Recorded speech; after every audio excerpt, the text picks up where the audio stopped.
Saudi আরবের উদ্দেশ্যে চলতি বছরের পবিত্র হজের প্রথম ফ্লাইট ছেড়ে গেছে। বৃহস্পতিবার সকাল 7:15টার পর বিমান বাংলাদেশ এয়ারলাইন্সের বিজি 3301 ফ্লাইট 419 জন যাত্রী নিয়ে জেদ্দার উদ্দেশ্যে ঢাকা ছাড়ে। হজরত শাহজালাল আন্তর্জাতিক বিমানবন্দরে ধর্মমন্ত্রী ফরিদুল হক খান হজের প্রথম ফ্লাইট উদ্বোধন করেন। বিস্তারিত জানাচ্ছেন আঞ্জাম খালেক।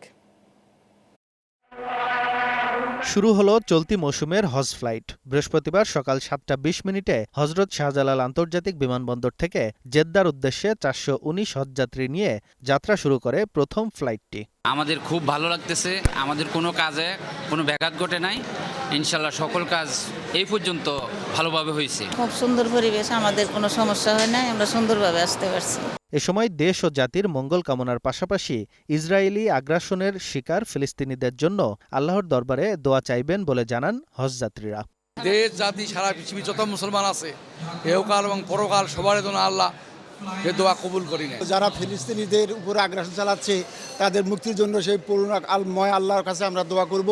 এর আগে বিমানের প্রথম হজ ফ্লাইট উদ্বোধন করেন ধর্মমন্ত্রী মোহাম্মদ ফরিদুল হক। এ সময় তিনি বিমানে হজযাত্রীদের প্রতি দায়িত্বশীল আচরণের আহ্বান জানান।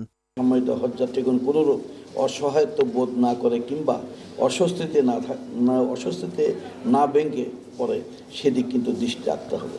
সম্মানিত হজযাত্রীদের সাথে পাইলট ও এয়ার হোস্টেসগণ আচরণ হতে হবে বন্ধুত্বপূর্ণ ও হৃদ্যতাপূর্ণ।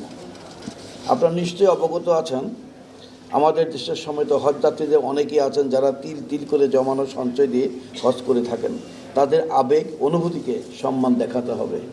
এবছর 85,257 জন বাংলাদেশি হজ পালনের উদ্দেশ্যে সৌদি আরব যাচ্ছেন। এর মধ্যে বাংলাদেশ বিমান 42,629 জন হজযাত্রীর পরিবহন করবে। এর আগে বুধবার রাজধানীর আশকোনা হজ ক্যাম্পে এবারের হজ কার্যক্রম উদ্বোধন করেন প্রধানমন্ত্রী শেখ হাসিনা।